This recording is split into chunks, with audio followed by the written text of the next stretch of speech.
देर आए दुरुस्त आए, ये कहावत आज की दुनिया की राजनीतिक स्थिति पर बिल्कुल फिट बैठती है। 16 साल के लंबे इंतजार के बाद 26/11 मुंबई हमलों का मुख्य दोषी तहव्वुर हुसैन राना आखिरकार भारत पहुंच गए।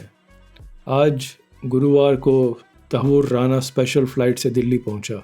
ये घटना अमेरिका और भारत के डिप्लोमेटिक संबंधों में एक बड़ा मोड़ है। लेकिन ये कहानी शुरू कहाँ से हुई, इसका असर क्या होगा, आइए इसे आसान भाषा में समझते हैं। तहव्वुर राना मूल रूप से पाकिस्तानी है, लेकिन उसके पास कैनेडियन सिटीजनशिप है।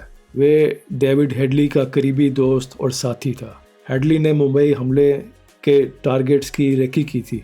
राना शिकागो में एक इमिग्रेशन कंसल्टिंग कंपनी चलाता था। वो लश्कर तैयबा के लिए ढाल बनकर काम करता था और उन्हें मदद पहुंचाता था। 26/11 का हमलों में 166 लोगों की जान गई थी। इसमें अमेरिकी नागरिक भी शामिल थे और FBI ने राना को 2009 में अमेरिका में ही गिरफ्तार किया था। US कोर्ट्स में 14 साल तक कानूनी लड़ाई चली। कैलिफोर्निया के एक फेडरल जज ने पिछले साल राना को भारत भेजने की मंजूरी दी। राना के वकीलों ने इसे रोकने की हर कोशिश की। उन्होंने डबल जेपर्डी का हवाला दिया। उनका कहना था कि राना को अमेरिका में पहले ही ट्रायल हो चुका है, लेकिन सभी अपीलें खारिज हो गई। आज सुबह दिल्ली पहुंचते ही NIA ने उसे हिरासत में ले लिया। उसे एंटी टेरर एक्ट यूपा के तहत गिरफ्तार किया गया। इस मामले में मज़ेदार बात यह है कि पाकिस्तान ने तुरंत पल्ला झाड़ लिया। उनका कहना है कि तहव्वुर राना पाकिस्तान से कोई संबंध नहीं रखता, वो तो कैनेडियन सिटीज़न है। अब ये पाकिस्तान की पुरानी चाल है।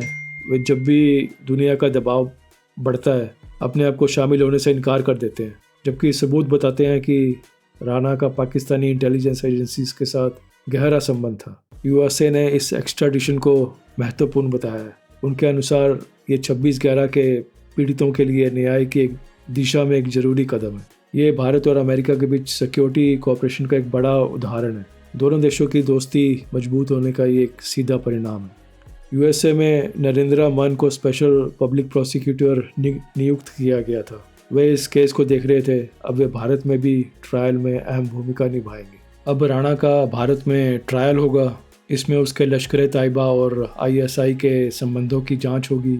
जांच टीमों को नए सबूत मिलने की उम्मीद है। ये सबूत पाकिस्तान के आतंकवादी नेटवर्क को बेनकाब कर सकते हैं। विशेषज्ञों का मानना है कि ये एक्स्ट्राडिशन आतंकवाद के खिलाफ लड़ाई में बहुत बड़ी जीत है। ये भारत की कूटनीति का सफल नतीजा है। भारत ने लगातार इंटरनेशनल फोरम्स में अपनी सीमा पार आतंकवाद का मुद्दा उठाया है। ये घटना का दक्षिण एशिया की राजनीति पर भी गहरा असर पड़ेगा। भारत की स्थिति मजबूत होगी। ये साबित होगा कि आतंकवाद के खिलाफ दुनिया का समर्थन भारत के साथ है। पाकिस्तान पर डिप्लोमेटिक दबाव बढ़ेगा, खासकर FATF जैसे संगठनों ने जो टेरर फंडिंग पर नज़र रखते हैं। तहव्वुर राना का भारत आना सिर्फ एक व्यक्ति का आना नहीं है, ये भारत की लगातार कोशिशों का नतीजा है। भारत ने 16 साल बाद भी न्याय की लड़ाई नहीं छोड़ी। आने वाले दिनों में राना से मिली जानकारी से कई राज खुल सकते हैं। ये ना सिर्फ 26/11 के पीड़ितों के लिए न्याय लाएगा, बल्कि सीमा पार आतंकवाद के खिलाफ लड़ाई को भी नई दिशा देगा। जैसे कहते हैं, न्याय में देरी हो सकती है, लेकिन न्याय होकर रहेगा।